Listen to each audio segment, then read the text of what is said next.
Hey there, it's Waste Potential 616 back again, and sorry I've been a while, just haven't made that many videos in a while. I haven't got that many comics in recent times, but hey, it was payday, got some comics. I'm going to get some comics tomorrow, but I've got a big haul here, so I'm going to have to whiz through the reviews. I normally take a bit more time, but I'm going to try my hand at a speed round, so let's keep an eye on the time, and let's go. Okay. New Mutants, issue 16. This is a very, very good issue. I'm really glad I started picking up New Mutants after the whole Second Coming storyline. The New Mutants don't even appear in this. This just introduces the background story for the villains of the piece, and it's an American military group who was stationed in Limbo, and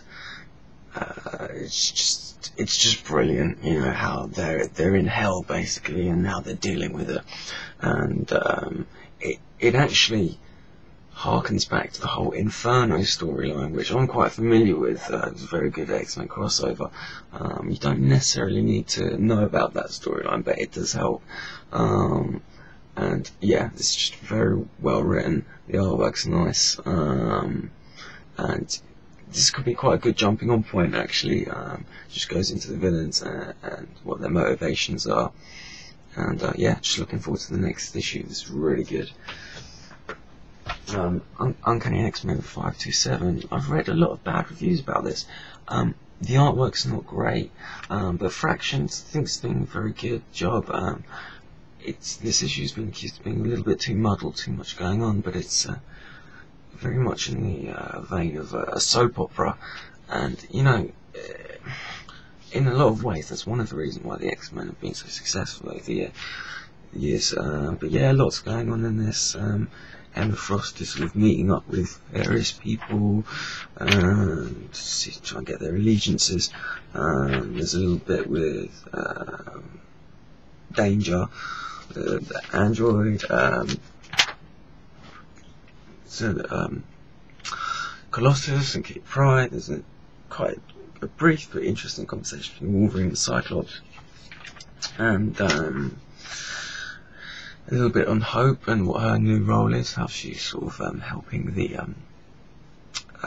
it's like the Five Lights, these mutants that haven't developed their powers yet, and some stuff with Namor.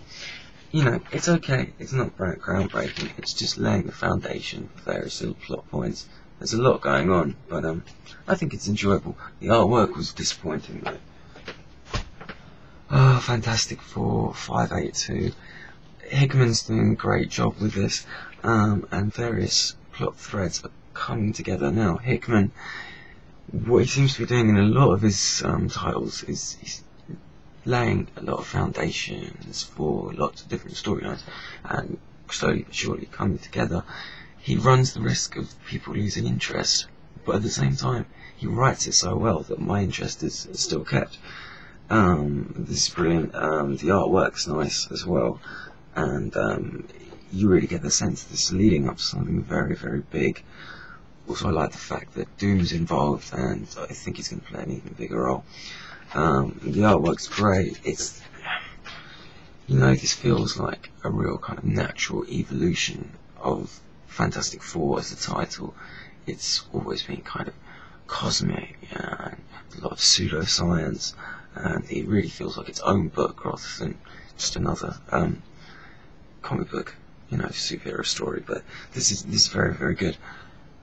But Hickman, you know, the payoff has to be good because it's been such a big build-up, and there's been so many plot points and storylines that have been unfinished basically, but hopefully it all comes together, so we'll see.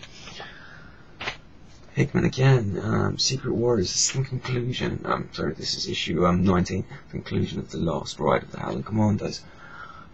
Wow, this was really good. This was the storyline was a bit more solid and self-contained, while still connected to the overall Secret Warriors storyline. But this was really done well. It was the Howling Commandos basically fighting Hydra, led by the Gorgon, and there's some casualties here, and it follows at the same time. It flashes back to a reunion of the Howling Commandos, and they're sort of honouring their dead, and then it goes back to this big battle where some of them die. It's written brilliantly. It gives a real sense of danger to Nick Fury's overall mission, and it's cool to see the Gorgon being a badass, because he always was one, and I was kind of worried that the character might get a little bit diluted, but no, not at all. This was kind of a nice self-contained story to a certain degree, while still leading into what is hopefully going to be a big and powerful conclusion to this whole Secret Warriors thing. But Hickman's doing a great job. Good stuff. The Avengers issue 4. Yeah, hey, this is crazy. Bendis is doing really well in this, I think. You know, his talking heads thing, a lot of interesting dialogue, is working really well, because it's not just people sitting around talking, it's people talking while a lot of chaos is going around. This whole time travel storyline, it's a little bit confusing. I kind of want some answers, but I kind of feel that he's leading towards that. John Romita Jr.'s artwork is amazing. I always do say this, but I mean it. You know, I would get it just for the artwork, but there's a lot of craziness going on in this, and some of the dialogue is brilliant. Where Killraven seems to be kind of losing his mind, he's being thrown through time. It's done really well, and there's kind of two storylines going on here. The Avengers in the present dealing with all the time travel craziness, and Wolverine, Iron Man, Marvel Boy, or whatever it's called now, and Captain America in the future trying to figure out what's going on. We get to see the next Avengers, or the ones from the cartoon, and Maestro, and an older Tony Stark. It's all coming together quite well. Yeah, and the artwork's brilliant. There's a lot of potential here. I hope it lives up to it, I really do. And as for the sort of backup stuff at the back, I'm not too interested in that. You know, the history of the Avengers, I kind of know it, but yeah, this is a good title. All the characters are really well, and yeah, brilliant artwork, and some really nice splash pages. Look at that one there. Can't really see it, but get the idea. There's one in the beginning as well. Big battle going on there. Just, you know, Romita is good at his craft, he really is. But yeah, quality title, cool. Alright, I think I'll leave it at that for this video, and I'll be back soon. Okay, cheers, bye.